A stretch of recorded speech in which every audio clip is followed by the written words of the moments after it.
Di episode sebelumnya, kita menyaksikan bagaimana langit Inggris menjadi benteng terakhir yang tak bisa ditembus oleh Angkatan Udara Jerman. Kegagalan dalam pertempuran Britania membuat Adolf Hitler frustrasi. Rencananya untuk menginvasi pulau itu terpaksa ia simpan rapat-rapat. Namun ambisi seorang diktator tidak pernah benar-benar padam. Ia hanya mencari target baru. Pandangannya yang tadinya tertuju ke seberang selat, kini beralih ke daratan timur yang maha luas. Ke seorang kawan dalam perjanjian yang sebenarnya tidak pernah ia percayai, Uni Soviet. Ada sebuah kesepakatan yang menggemparkan dunia saat itu, dikenal sebagai Pakta Molotov-Ribbentrop, sebuah perjanjian untuk tidak saling menyerang antara Nazi Jerman dan Komunis Soviet. Dunia melihatnya sebagai sebuah aliansi yang ganjil. Namun pada intinya ini tak lebih dari sebuah gencatan senjata sementara antara dua predator puncak yang sama-sama ingin mengulur waktu. Keduanya tahu, cepat atau lambat mereka akan saling menerkam. Polandia telah menjadi korban pertama dari kesepakatan sinis mereka.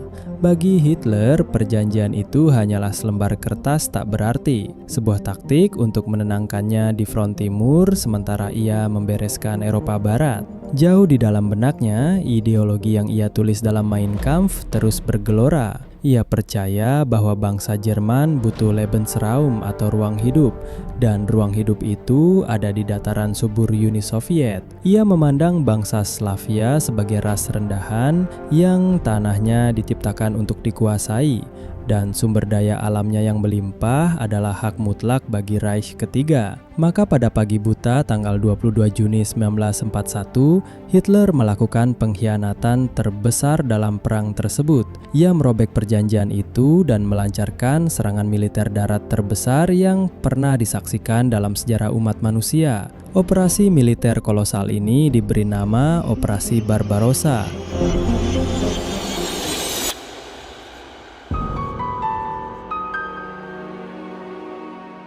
Lebih dari 3 juta tentara poros, ribuan tank, dan ribuan pesawat tempur menyerbu melintasi perbatasan Soviet dalam 3 serangan utama.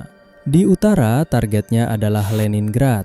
Di selatan, tujuannya adalah ladang gandum Ukraina dan ladang minyak Kaukasus. Dan di tengah, kekuatan terbesar mereka menusuk lurus menuju jantung Uni Soviet, kota Moskow.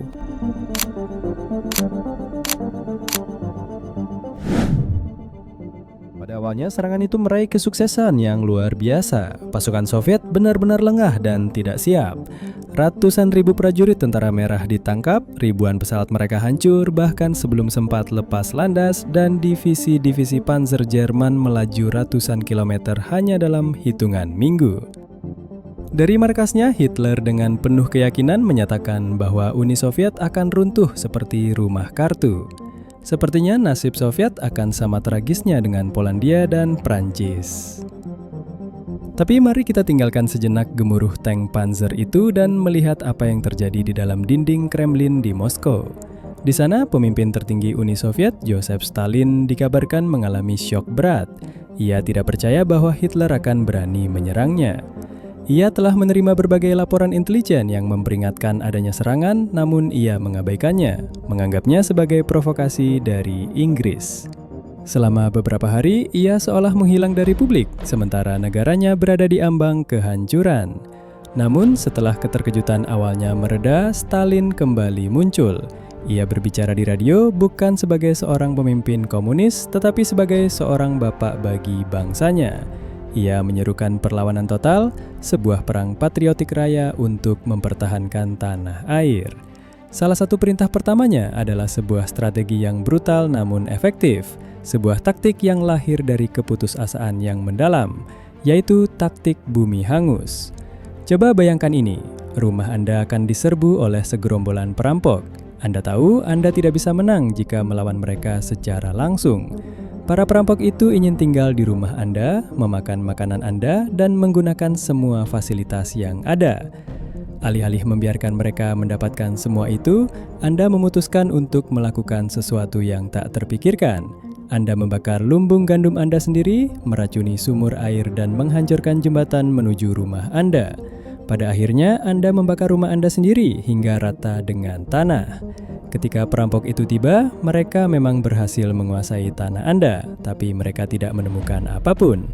Tidak ada makanan, tidak ada tempat berteduh, tidak ada apapun yang bisa mereka gunakan. Itulah yang dilakukan oleh Uni Soviet dalam skala yang masif. Rakyatnya diperintahkan untuk menghancurkan semua yang mungkin berguna bagi tentara Jerman. Ladang-ladang dibakar, ternak disembelih, pabrik-pabrik dibongkar dan mesinnya diangkut ke timur, rel kereta api dan jembatan diledakkan.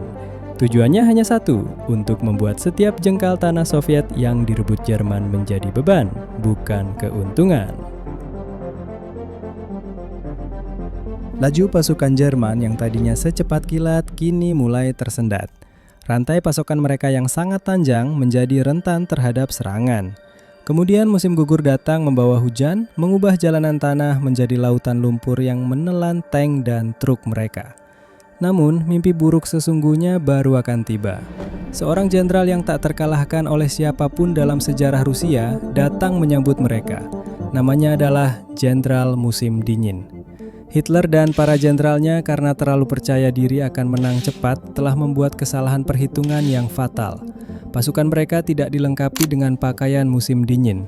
Minyak pelumas di mesin tank mereka membeku, senjata mereka macet, dan para prajurit yang gagah itu mulai mati bukan karena peluru, tetapi karena kedinginan.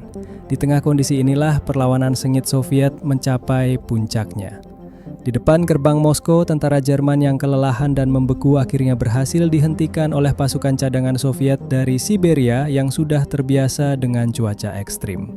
Di utara, kota Leningrad dikepung rapat, memulai salah satu pengepungan paling mematikan dalam sejarah manusia. Dan di selatan, pertempuran untuk sebuah kota yang menyandang nama Stalin akan segera dimulai. Pertempuran yang nantinya akan menjadi titik balik dari seluruh perang. Pertaruhan Hitler telah gagal. Perang kilat yang ia impikan telah berubah menjadi perang gesekan yang brutal dan berlarut-larut. Ia kini terjebak dalam perang di dua front yang sangat besar.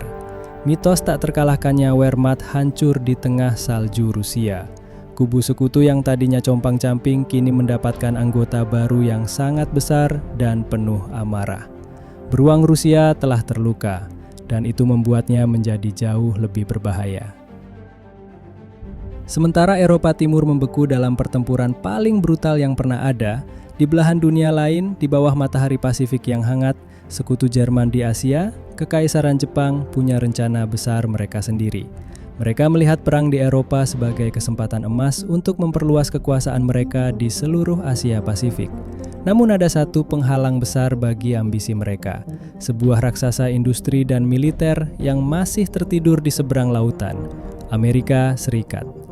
Jepang tahu, cepat atau lambat raksasa ini akan bangun dan menghalangi jalan mereka. Oleh karena itu, mereka membuat sebuah keputusan nekat untuk melumpuhkan raksasa itu sebelum ia sempat terjaga sepenuhnya.